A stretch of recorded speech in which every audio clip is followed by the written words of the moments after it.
राधे राधे साथियों, एक बार फिर स्वागत है आप सभी का आपके अपने YouTube channel AVH coaching classes में। तो साथियों, हम संस्कृत विषय के साथ उपस्थित होते हैं, आप सभी को ये पता ही होगा। और संस्कृत विषय आपके यूपी टेट, सुपर टेट या अन्य किसी भी राज्य के यदि आप शिक्षक पात्रता परीक्षा की तैयारी कर रहे हैं और वहाँ संस्कृत आपको पढ़ना है, तो मैं आपसे कहना चाहूँगा कि ये आपके लिए बहुत अच्छा विकल्प होगा और ये बहुत अच्छा आपके लिए समय है कि आप इस चैनल के माध्यम से यदि आप करते हैं तो आपको पूरा टॉपिक क्रम बाय क्रम विद सिलेबस यानी सिलेबस के अनुसार आपको पूरा कराया जाएगा। तो आप सभी लोग बने रहिए और वीडियो को अंत तक जरूर देखिए, क्योंकि टॉपिक में जब तक आप पूरा नहीं देखोगे तब तक समझ में नहीं आएगा क्या पढ़ाया है। और जो भाई बहन का जिनका छूट गया है वो लोग यूट्यूब के माध्यम से आप पढ़ लीजिए। मैं आप सभी को एक बार आग्रह करता हूँ, यहाँ से देख लिया करें। चलिए, तो आज हम टॉपिक शुरू करने वाले हैं। कौन सा? समास। तो समास टॉपिक शुरू करें उससे पहले एक बार सभी को राधे राधे, सभी मित्रों को सभी का एक बार फिर स्वागत है। तो राधे राधे जरूर बोल दिया करिए, राधे राधे। चलिए, तो अब हम अपना टॉपिक शुरू करें। समास। समास एक ऐसा टॉपिक है कि बड़ा टॉपिक है। समास हुआ, कारक हुआ, प्रत्यय हुआ या संधि हुई, ये बड़े टॉपिक हैं। ये कहिए मतलब कम से कम 2 से 3 या 4 घंटे में कवर हो पाते हैं पूरा अगर कराना चाहें तो। लेकिन इसी चीज़ को हम आपको यूट्यूब के माध्यम से कम समय में अधिक कंटेंट देने का प्रयास करेंगे। तो देखेंगे समास यानी समास कहते किसे हैं। समास वैसे तो हम लोग हिंदी में पढ़ते चले आ रहे होंगे। समास यानी 2 या 2 से अधिक पदों को एक पद कर देना समास कहलाता है, ये हम पढ़ते आ रहे हैं ना। और संधि में क्या करते थे? 2 या 2 से अधिक वर्डों को यानी 2 वर्डों को आपस में मिला करके कोई नया वर्ड बनता था, उसे हम क्या कहते थे? संधि कहते थे। कहते हैं कि संधि विकारी होती है और समास जो है अविकारी होता है। विकारी का अर्थ होता है परिवर्तन होना, अविकारी का अर्थ होता है कोई परिवर्तन ना होना। चलिए, इसकी हम आगे चर्चा करेंगे जैसे ही हम इस टॉपिक पर पहुंचेंगे। तो हम समास की चर्चा कर रहे हैं, तो सबसे पहले पता होना चाहिए समास शब्द संस्कृत में हमें पूछ लेता है कि समास में उपसर्ग, धातु और प्रत्यय पूछ लेता है कि समास में कौन सा धातु, प्रत्यय, कौन सा उपसर्ग लगा हुआ है। तो चलिए हम देखते हैं। तो समास में सबसे पहले हमें जानकारी होगी कि हम समास जब पढ़ते हैं तो सबसे पहले हमें जानकारी होनी चाहिए कि सम उपसर्ग होता है और धातु कौन सी होती है। आप लोग बताएंगे हमें कौन सी धातु होती है? आप लोग बोलिए, आपको आती हो तो। कौन सी? अस धातु होती है। और प्रत्यय कौन सा होता है? बोलिए, आप लोगों को याद हो तो आपका रिवीजन होता जाएगा, बाकी हम करा ही रहे हैं। सम, उपसर्ग, अस धातु और घय प्रत्यय होता है। कौन सा? घय प्रत्यय होता है। ठीक है, इसे हम लिखना चाहें तो ये हो गया आपका उपसर्ग, उपसर्ग हो गया।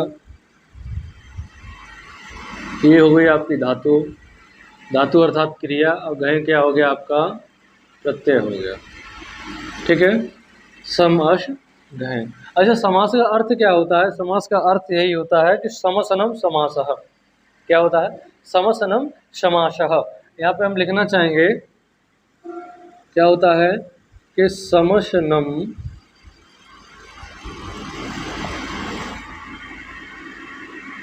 समास।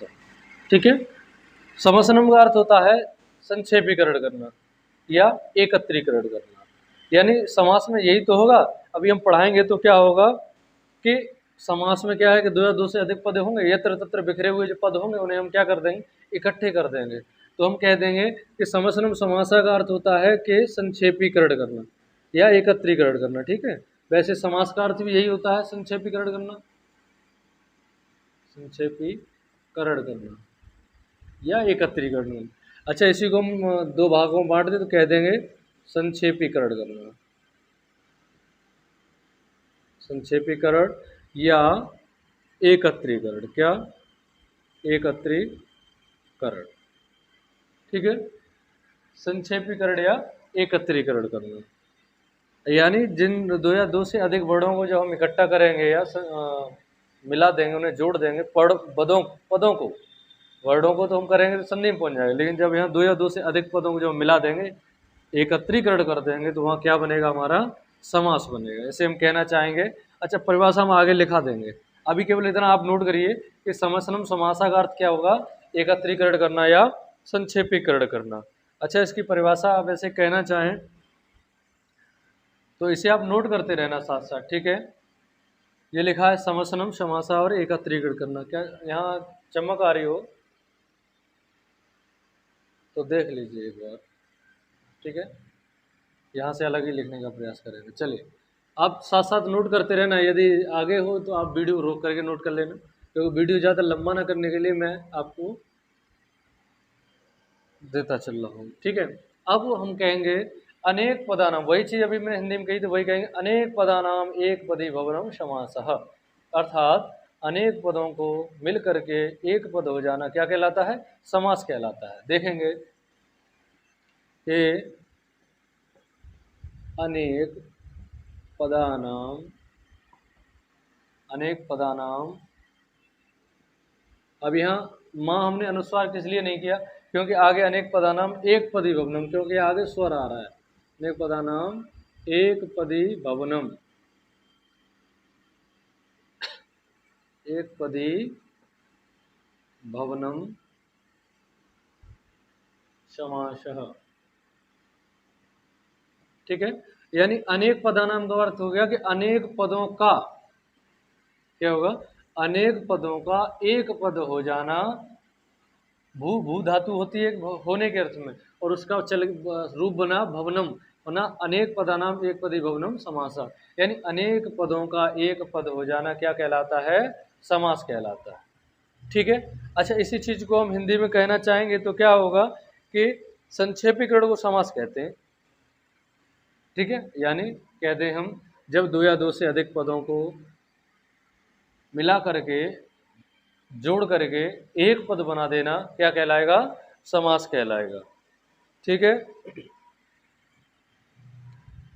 ये नोट हो गई आपकी, ये नोट कर लीजिए। अब हम एक परिभाषा लिखेंगे, पहले संस्कृत में फिर हिंदी में लिखेंगे। तो ये आपने पढ़ लिया। अब हम कहते हैं संस्कृत में परिभाषा करते हैं कि पदानाम लोप्यते यत्र तत्र प्रायः, पदानाम लोप्यते यत्र प्रायः श्वा श्वा, क्या? पदानाम लुप्यते यत्र प्रायः श्वा स्वा विभक्तया, यानी पदानाम लुप्यते, बोलते रहिए आप लोग, बोलोगे तो याद होगा, बोलने से याद होता है। मैं तो यहाँ पढ़ा ही रहा हूँ, बाकी का आप बोलिए, यदि आप मेरे में दो बार दोहराता हूँ। पदानाम लुप्यते यत्र प्रायः श्वा स्वा विभक्तया पुनरेक पदीयमुच्यते समासः। क्या कहेंगे? पुनरेक पदीयमुच्यते भावः समासः, यानी क्या कहा हमने? पदानाम लुप्यते यत्र प्रायः, यानी पदों का, यत्र माने जहाँ, प्राय माने अक्सर, जहाँ पे क्या हो जाता है? पदानाम लुप्यते, यानी पदों का जहाँ लोप होता है। फिर क्या कहा था हमने? पदानाम लुप्यते यत्र प्राय स्वा स्वा, यानी अपनी अपनी, स्वा का अर्थ होता है अपनी अपनी विभक्तियां, यानी अपनी अपनी विभक्तियों का लोप करके पुनः एक पद में जो भाव बनता है उसे हम समास कहते हैं। अच्छा, इसी चीज को हम संस्कृत में परिभाषा को लिखना चाहेंगे, क्या कहेंगे? नोट कर लीजिए। पदानाम लुप्यते यत्र प्रायः श्वा श्वा विभक्तया, स्वा श्वा विभक्तया पुनरेकपदीयभाव,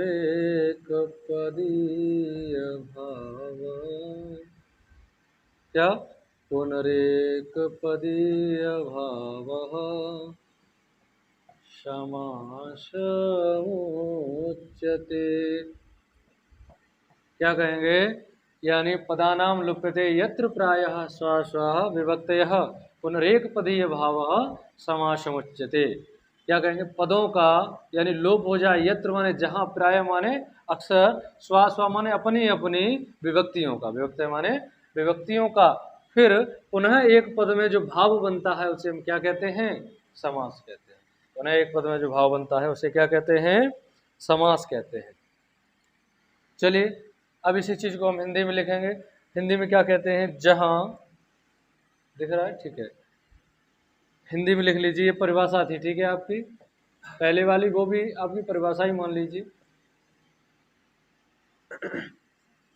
जहां दो या दो से अधिक पदों का क्या होगा, जहां पदों की प्रायः, इसके माध्यम से हम जो लिखें, जहां पदों की प्रायः अपनी अपनी क्या, अपनी अपनी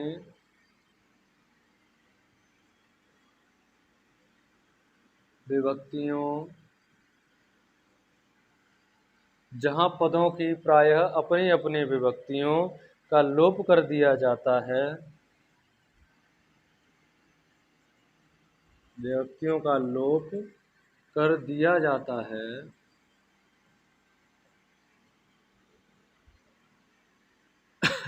और ऐसे कर लो, तथा पुनः बने भाव को लोप कर दिया जाता है।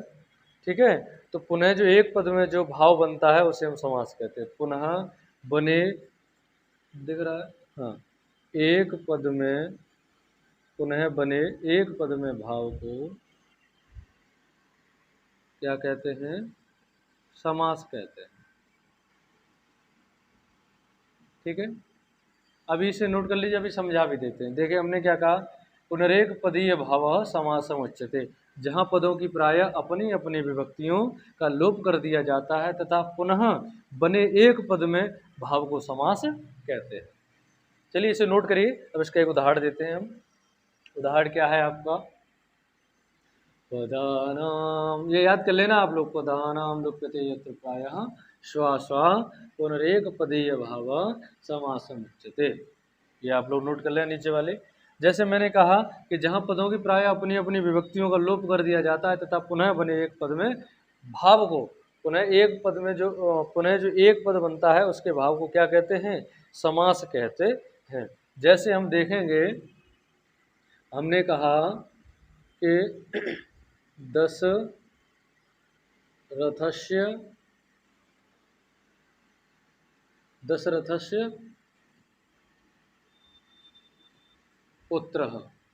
ठीक है, अब यहाँ पर हम लोग देखेंगे क्या बना,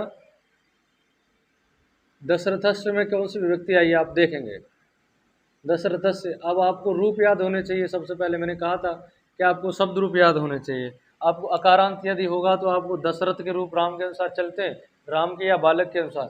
तो बालक है बालकम, बालकेन बालका है बालका, तो बालकस्य बनता है। षष्ठी व्यक्ति में क्या बनता है, बालकस्य। तो षष्ठी व्यक्ति में यही बना है, दशरथस्य पुत्रः, यानी इसमें षष्ठी लगी, इसमें प्रथमा लगी। अब जब हमारा नया पद जो बना उसका अर्थ क्या बनेगा,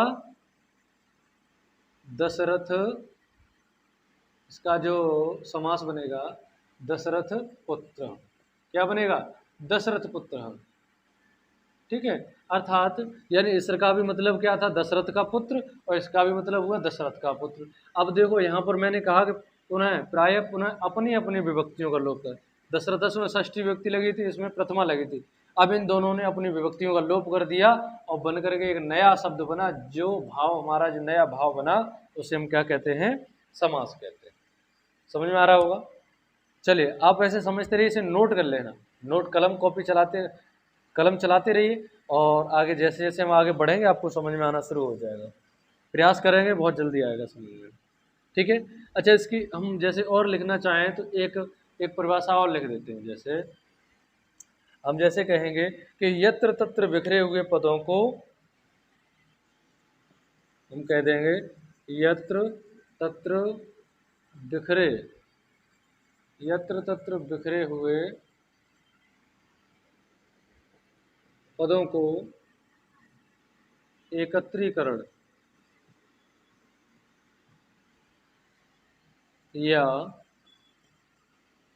संक्षेपीकरण, संक्षेपीकरण करना ही समास कहलाता है, समास कहलाता है। देखते रहना राइटिंग समझ में आ रहा है कि आप कमेंट करके बता दिया करो क्या कहलाता है, समास कहलाता है। चलिए तो हम आगे देखते हैं, इसी के आगे हम क्या पढ़ेंगे कि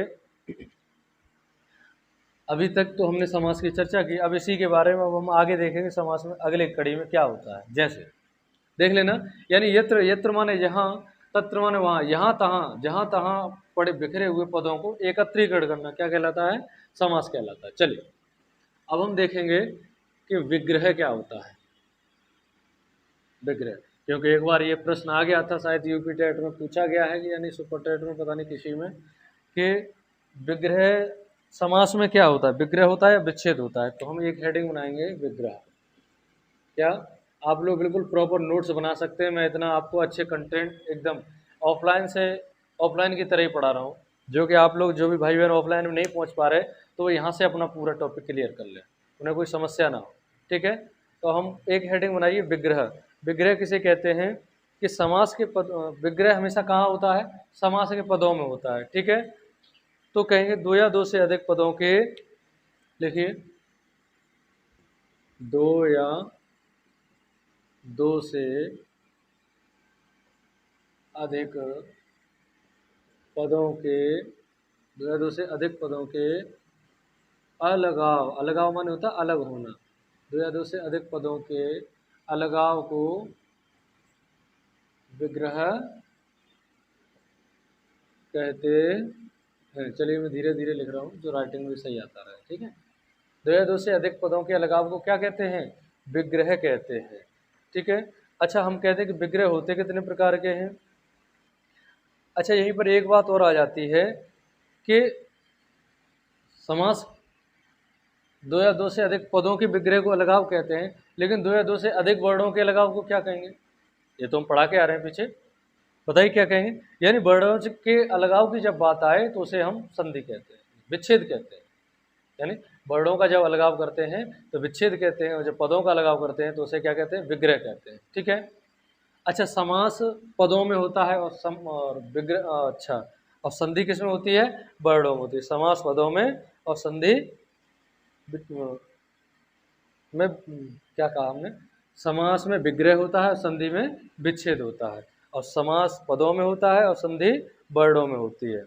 ठीक ठीक है, अगला हम देखेंगे, हमने कहा कि विग्रह कितने प्रकार के होते हैं, तो एक आप कहेंगे कि विग्रह दो प्रकार के होते हैं।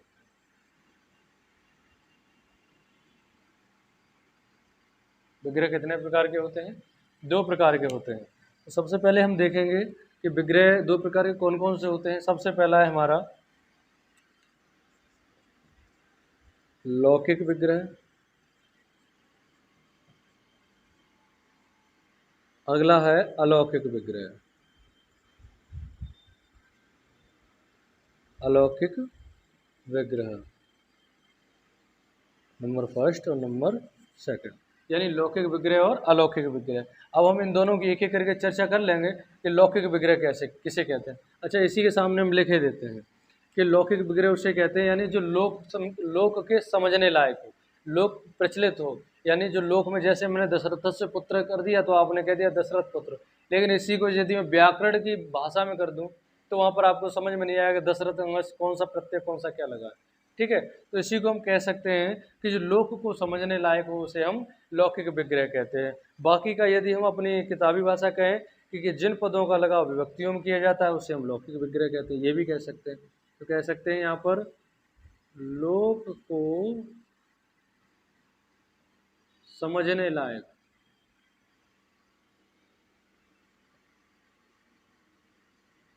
हो उसे लौकिक कहते हैं। क्या कहते हैं? लौकिक कहते हैं। ठीक है, इसी में हम ये कह सकते हैं कि जिन पदों का अलगाव विभक्तियों में होता है, किस में होता है? विभक्तियों में होता है, उसे हम लौकिक विग्रह कह सकते हैं। ये भी कर लीजिए, ये नोट कर लिया होगा। अब लौकिक में नोट कर रहे हैं, ठीक है, तो यहीं पर अगली लाइन में नोट कर लीजिए अलौकिक। आप अपनी कॉपी पे हिसाब से बनाना, ठीक है, यानी जिन, या करके कर लेना, जिन पदों का विग्रह विभक्तियों में हो, किसमें हो? विभक्तियों में हो, जिन पदों का विग्रह विभक्तियों में हो उसे लौकिक विग्रह कहते हैं। उसे क्या कहते हैं? लौकिक विग्रह कहते हैं। ठीक है, चलिए अब हम ऊपर नोट करेंगे इसी चीज को। यानी लौकिक विग्रह आपने देख लिया, अब हम अलौकिक विग्रह की चर्चा करेंगे।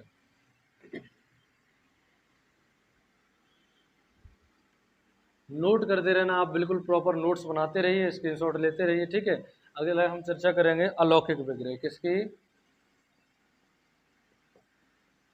अलौकिक विग्रह। इसी अलौकिक को हम जो है वैदिक भी कह सकते हैं। ठीक है, यानी जिसका, ऐसे कहते हैं, जो लोक को समझने लायक ना हो, जो लोक में हर किसी को समझ में ना आए, जो वैयाकरण है सिर्फ उनको समझ में आए, या फिर जो विद्वान हो उन्हें समझ में आए, बाकी हर किसी को समझ में ना आए, उसे अलौकिक कह सकते हैं। ठीक है, इसको हम साधारण भाषा में कहें कि जिन पदों का विग्रह विभक्तियों में न होकर के किस में हो, सुप आदि प्रत्यय में होता है। किस में होता है? सुप आदि प्रत्यय जो होते हैं, आपको पता होगा सुप प्रत्ययों की संख्या कितनी होती है? 21 होती है। तो हम कह सकते हैं कि जिन पदों का विग्रह सुप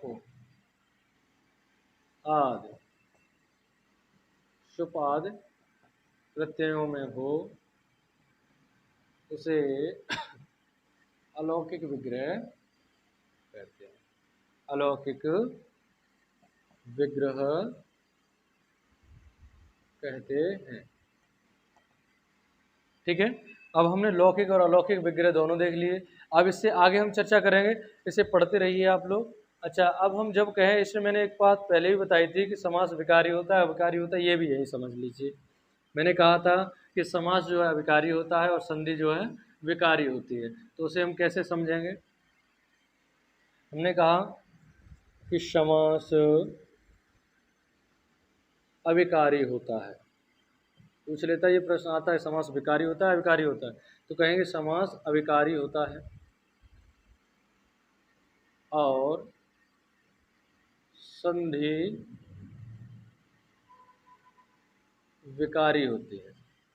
संधि कैसी होती है? विकारी होती है। चलिए, अब इस चीज़ को हम समझेंगे। जैसे हमने समास अविकारी होता है, जैसे मैंने कहा कि राजपुरुष, मैंने क्या कहा? जैसे मैंने कहा राज्ञ पुरुष। ठीक है, तो अब हमने देखा राज्ञ में कौन सी है? षष्ठी व्यक्ति लगी है हमारी, और पुरुष में प्रथमा लगी है। अब इन दोनों को मिलकर के क्या बन जाएगा? बन जाएगा राजपुरुष। राजपुरुष। अब इसमें देखिए कोई अब परिवर्तन हुआ क्या? नहीं हुआ ना। तो इसमें देखो राज्ञ है, इसमें पुरुष, बस परिवर्तन क्या हुआ? बस शब्दों का परिवर्तन हुआ, बाकी इसके अर्थ में कोई परिवर्तन नहीं हुआ। देखिए राज्ञ पुरुष, यानी षष्ठी व्यक्ति में राजा के जब रूप चलते हैं तो षष्ठी व्यक्ति में क्या बनता है? राज्ञ बनता है। ठीक है, तो हम कहेंगे राज्ञ पुरुष, अर्थात राजा का पुरुष है, राज पुरुष, यानी राजा का कोई कर्मचारी राज्य का। ठीक है, उसे राजपुरुष कहा जाता है। ठीक है, उसी प्रकार ये हो गया अविकारी, यानी इसमें कोई परिवर्तन नहीं, इसके अर्थ में कोई परिवर्तन नहीं आया। ठीक है, अब इसे हम है जगह नीचे। ठीक है, अब हम कहेंगे जैसे विकारी क्या होता है? जैसे मैंने कहा संधि विकारी होती है। जैसे हमने कहा रमा धन ईशः। क्या? रमा धन ईशः। तो क्या बनेगा? रमा का अर्थ क्या हुआ? आप जानते हो, रमा का अर्थ होता है लक्ष्मी, तो ईश का मतलब भगवान। दोनों के अर्थ अलग अलग हैं। ठीक है, अब इसमें हमने क्या किया था कि दोनों के, इसका भी अर्थ वही बनना था राज पुरुष, इसका राज्ञ पुरुष का अर्थ राजपुरुष यानी राजा का पुरुष, और उसका भी अर्थ राजपुरुष यानी राजा का पुरुष ही बना। लेकिन यहाँ हमने रमा का अर्थ था लक्ष्मी और यहाँ ईश का मतलब था भगवान। अब अगर ये एक यही चीज़ अगर इधर रहती है तो अविकारी है, लेकिन अब ये बदल जाएगा। जैसे क्या बनेगा? रमेश बन जाएगा रमेश, और रमेश का अर्थ होता है विष्णु, यानी इसमें परिवर्तन हुआ, इसके अर्थ में परिवर्तन हो गया, इसलिए क्या कहलाएगा? ये विकारी शब्द कहलाएगा। ठीक है, विकारी क्या होते हैं? जिनके अर्थ में परिवर्तन हो जाए उसे विकारी कहा जाता है, और अविकारी वो होते हैं जिनके अर्थ में परिवर्तन ना हो, उसे अविकारी कहा जाता है। तो कहेंगे कि समास हमारा क्या होता है? अविकारी होता है और संधि कैसी होती है, विकारी होती है। आप नोट करते चलना, ठीक है। चलिए अब हम देखते हैं, हमने कहा कि समास पढ़ रहे हैं तो समास होते कितने प्रकार के, इसी के क्रम में आगे हम बढ़ेंगे कि समास के प्रकार कितने हैं। तो समास के प्रकार जानने के लिए अब हम आप लोगों को, ये हमने आपका बेस कराया है, इसमें क्या होता है ये भी बहुत इंपॉर्टेंट है। अब हम समास की प्रॉपर शुरुआत जब हम करेंगे तो हम आपको अगली नेक्स्ट वीडियो से करेंगे, क्योंकि वीडियो ज़्यादा लंबा ना हो, इस वजह से मैं सोच रहा हूँ कि आप लोगों को कम से कम समय में अधिक चीज़ें मिलती रहें। तो इससे आप नोट कर लेना, प्रॉपर नोट्स बनाया, आप वीडियो पूरा देखा करो, ठीक है। और अधिक से अधिक मित्रों को शेयर कर दीजिए, लाइक शेयर सब्सक्राइब अवश्य करते चलिए। यदि आपको कुछ लगे कि हाँ वाकई हमें कुछ इससे जानकारी मिल रही है और हमारे जीवन में कुछ इससे सहायता भी मिलेगी, तो इसे आप ज़रूर सब्सक्राइब करें और शेयर जरूर कर दिया करें सभी मित्रों में, ठीक है। तो आज के लिए बस इस टॉपिक में, इस वीडियो में इतना ही। अगला टॉपिक अगली वीडियो में मिलेगा आप लोगों को। आज के लिए बस इतना ही। जय श्री कृष्णा, राधे राधे।